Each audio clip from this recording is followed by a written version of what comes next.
मोठा हॉल घेतो आणि लोक कमी येतात आणि इथं उलट झालं की छोटा हॉल आहे 200-300 ची कॅपॅसिटी असताना अगदी 300 पेक्षा जास्त लोक आलेले आहेत, हजाराच्या आसपास लोक आलेले आहे. तरी सुद्धा मी प्रॉमिस करतो की यातल्या काही स्थळाला नाराज होऊन देणार नाही आणि लोक किती आले यापेक्षा लग्न किती झाले हे महत्वाचं आहे.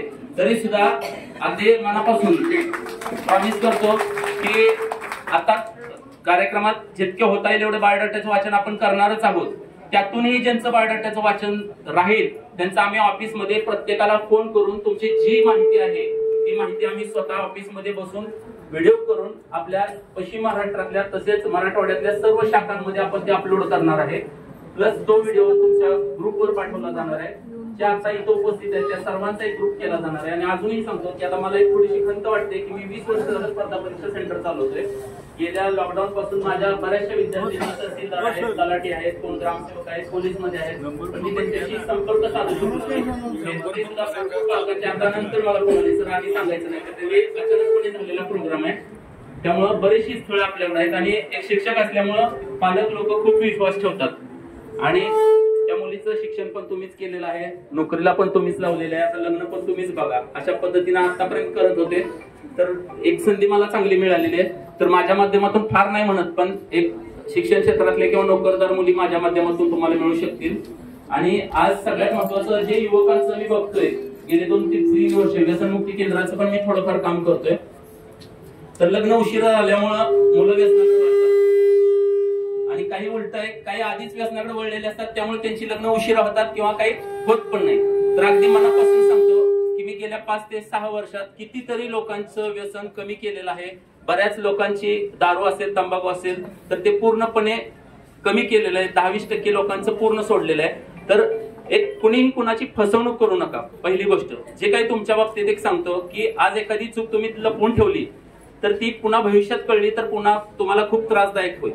त्यामुळे मुलींच्या बाबतीत असेल, मुलांच्या बाबतीत काही मुलं सांगतात परमनंट आहे आणि आम्ही चौकशी केली ना की कळतं की तू परमनंट नाही. काही अक्षरशः सांगतो होमगार्ड असतात. आता खाकी ड्रेस घातलेला ग्रामीण भागात कुणी असेल तर तो म्हणतो पोलीस आहे, PSI फौजदार, टोपीत फरक कळतो जे शिकलेले आहेत त्यांना. तर काही लोक आहेत खरोखर सांगतो होमगार्ड मध्ये आणि सांगताना सांगतात की मी पोलीस मध्ये. काही पोलीस कॉन्स्टेबल असतील तर सांगतात फौजदार आहे. आता IPS आणि PSI 3च शब्द आहेत. IPS आणि PSI 3 शब्द जरी असले तर त्यात जमीन आसमानचा फरक आहे IPS आणि PSI मध्ये. पण बरेच जण म्हणतात आमचा मुलगा IPS आहे, असतोय कोण तर PSI. पण ग्रामीण भागात माहिती नसतं. तर जे काय असेल आपली ठीक आहे बाबा मला अर्धा एकर जमीन आहे, अर्धा एकर सांगा, राहतं मातीचं घर आहे सांगा मातीचं घर आहे. मी शपथ सांगतो आमच्या बहीण मगाशी तुम्ही बघितलेले मी बहिणीला किती ते बंगले फ्लॅटवाले एक सळ येत होती तरी सुद्धा अत्यंत गावाकडचं सामान्य स्थितीतलं मुलगा, पण तो मुलगा मनानं आम्हाला आवडला.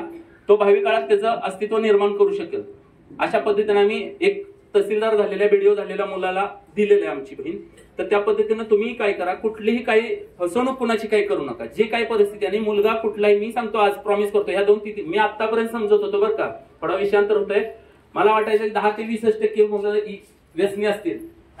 तर ह्या 2-3 वर्षात मी जवळून बघितलेलं आहे की 10 ते 20% चांगले असतात, 80 ते 90% व्यसनी असतात. आणि काही कारण असतील ज्याचे त्याच्याजवळ पण ते प्रमाण कमी होऊ शकतं का तर 100% होऊ शकतं.